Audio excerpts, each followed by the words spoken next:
I go back on my life to 1994, it kind of starts for me. I'm in an accident and I lose both of my sisters on the left side, 6 months and 21 months. I'm 3 years old, it's 1994. Let's go back for a second. On my left side, my sisters die instantly, Laura and Jamira. And on the right side of me, my brother is supposed to be a vegetable for the rest of his life. And I'm going somewhere with this. And so, as I look at you all, and as I'm watching the students, and as I'm watching the 8th grade leaders, and they're going around and they're serving, and we're training up children. One of the reasons why I came and hopped up with my young man when he was up here, because that's the community and the culture that we come from.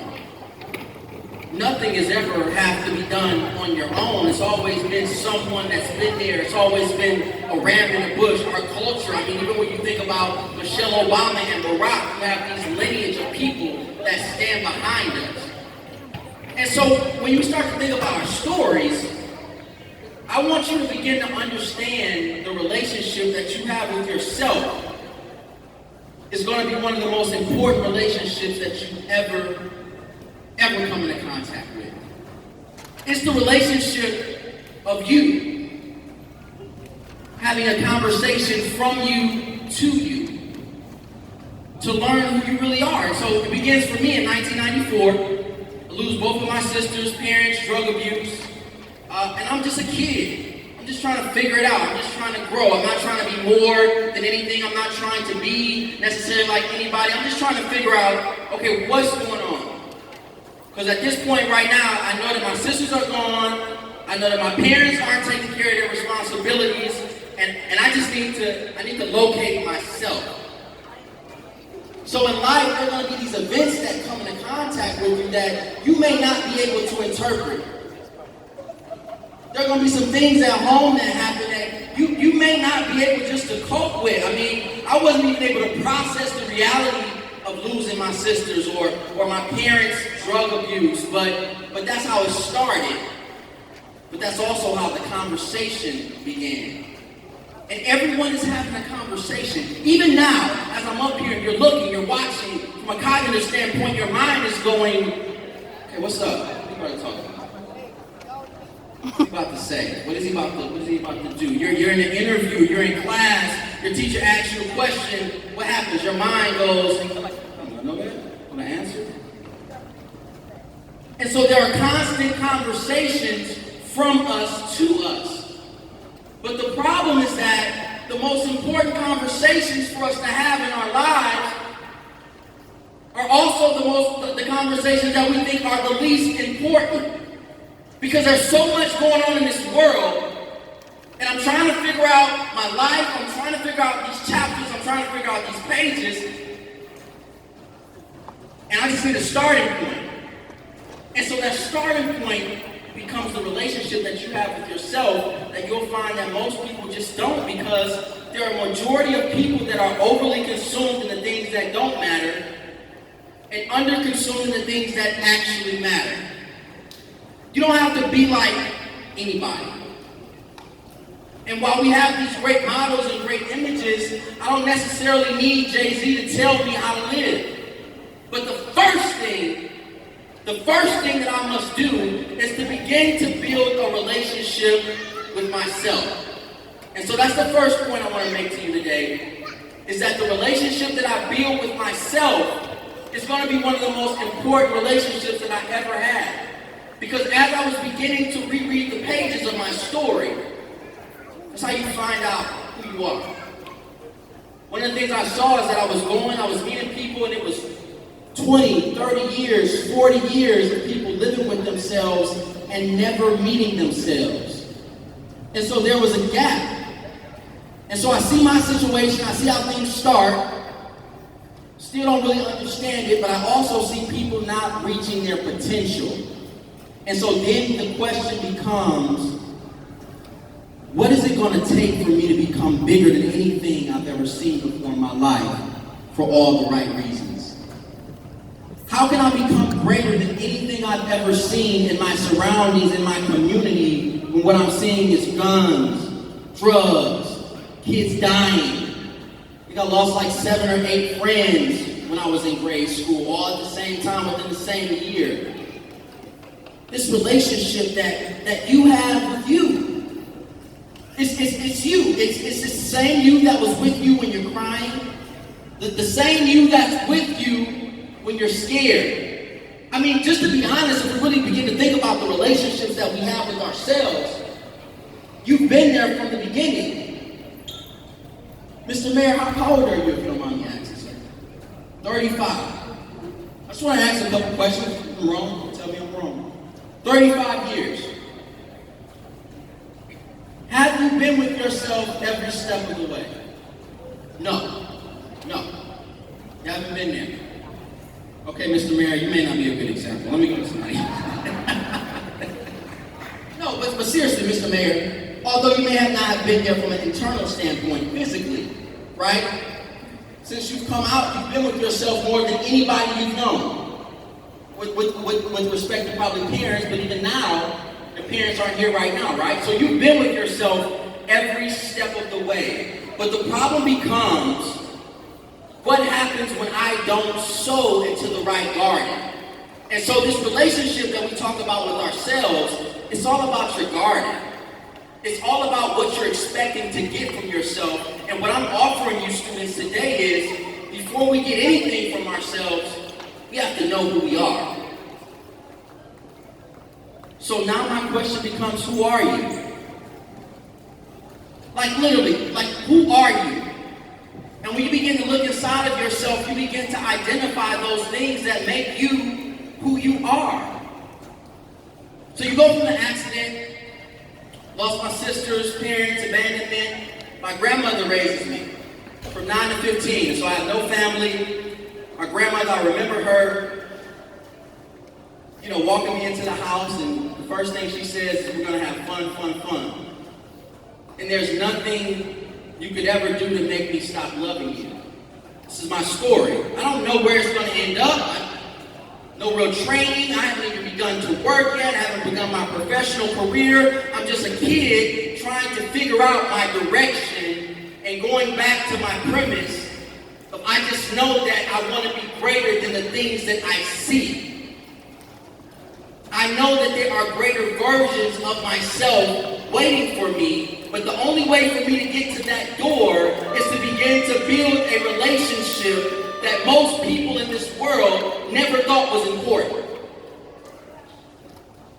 They thought because they owned the book that they didn't have to read the book, right, Mr. Mayor? And sometimes they'll go 35, 40 years, but because I own the book, I know what's in the book, and that's not how life works.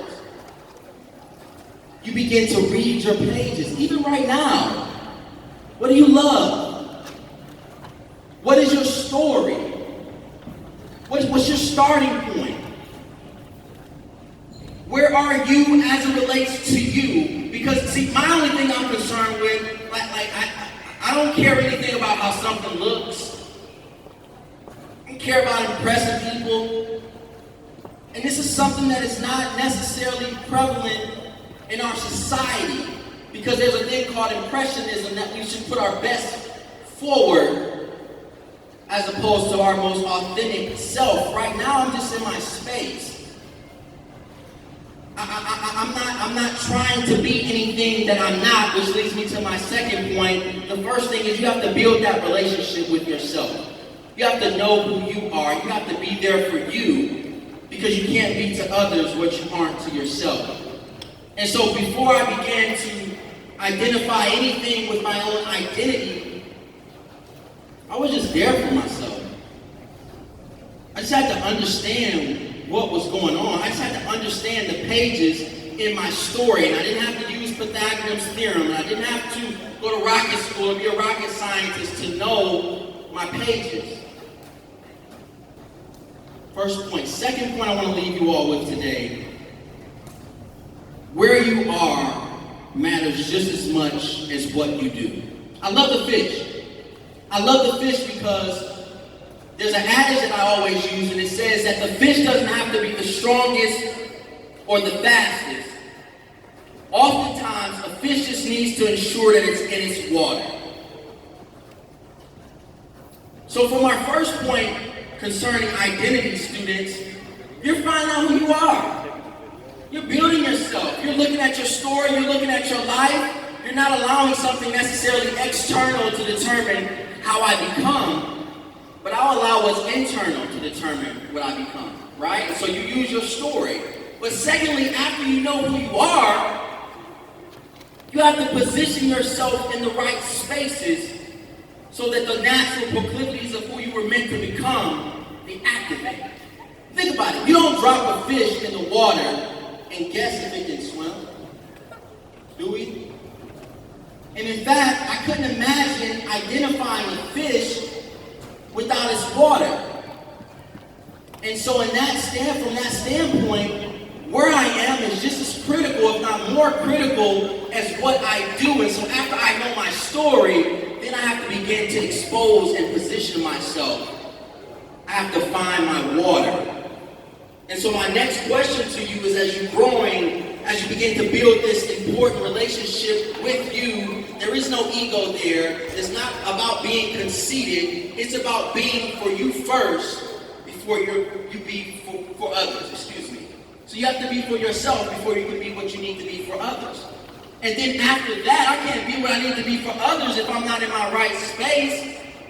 I can't imagine Barack Obama not going to school,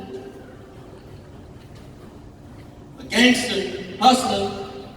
I can't imagine Barack Obama not being in his element because there are so many ripples that are affected.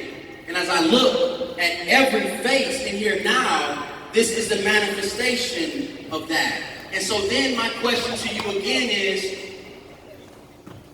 where are you? Where are you supposed to be from an external standpoint? What do you love to do? What are you passionate about? For me, it was people. For me, it was the fact of, hey, when I was a little kid, when I was 4 years old, I would be in a grocery store, and I would turn around and say, hey man, how you doing? Like, 4 years old, you're 5, you're actually a grown man. But success leaves clues. And so what's genius about your evolution, number one is the relationship that you build with yourself, but number two is actually using strategy with your life. And so you're not just going off of things that you think you may want to do, but you're actually using your gift. So what is a gift? Anyone have any gifts in here? Show of hands, any gifts? Anybody got any gifts? What's your gift? She can sing a little bit. Go ahead, Aretha. Another gift, another gift. Can I get a hand? What's your gift? Shout it out for me. Sports? All right. And so, listen, we're talking about perspective, right? We're talking about how we see ourselves, and we're talking about how we evolve. Initially, when you ask somebody, what's the gift? Initially, that's what I thought. That my gift was just my speaking, right? That my gift was my ability to write. But those were byproducts of my gift. My gift was losing my 2 sisters next to me. Didn't look like a gift. My gift was abandonment. When I was 8, my mom left, strung out on my own for 6 months, eating cream of corn out the can and ice cream cones with my brother Greg and my sister Gabrielle. Those are my gifts, but because the gift doesn't look like what we think it should look like, a lot of times we miss the gift. And so the second thing, I just don't want you to miss the gift. I want you to be positioned in the right places so that you can become everything that you were meant to become. Because the reality of the situation right now is we just don't know how much time we have. No, seriously, we don't know how much time we have. And so from that standpoint, for me, it's like, okay, I saw my sisters leave at 6 months. I saw my grandmother leave at 54. I'm not sure where I fall on that spectrum. I gotta go. Yeah, we can't do the same things like we used to do them anymore. And I don't care whether it's the 8th grade or the 32nd grade. I just made that up. Yeah, we're gonna begin to do things differently because number one, we're building an important relationship with ourselves that would allow us to challenge ourselves.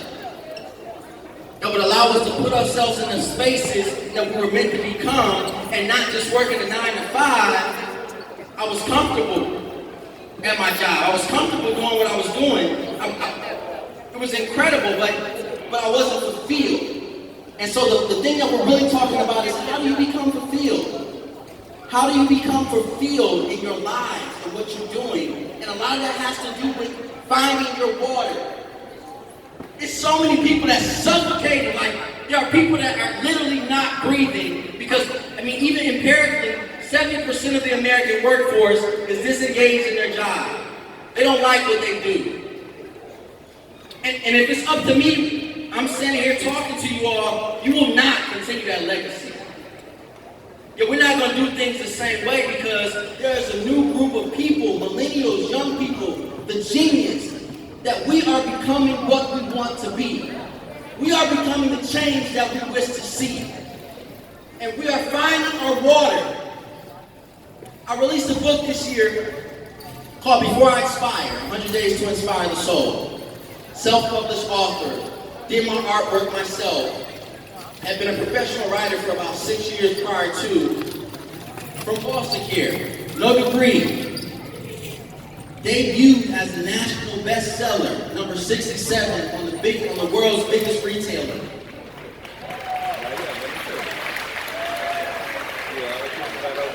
Hey, listen, y'all, listen. When they got to 67, I'm like, oh,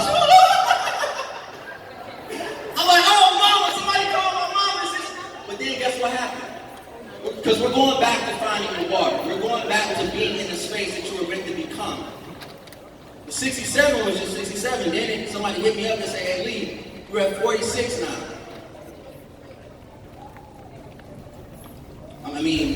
My parents still on drugs till today. I came up in the foster care system. Got another call from somebody else. Hey, Lee, you 28, man. This is about building a relationship with myself. Excuse me for my start. I wasn't really feeling it, but now, this is about who are you going to become before it's all over. And if I can begin to build a relationship with myself, if I can begin to position myself so that I'm in my water. Another call, man. You 13. You done broke top 10. Hey, Lee, you at number 2.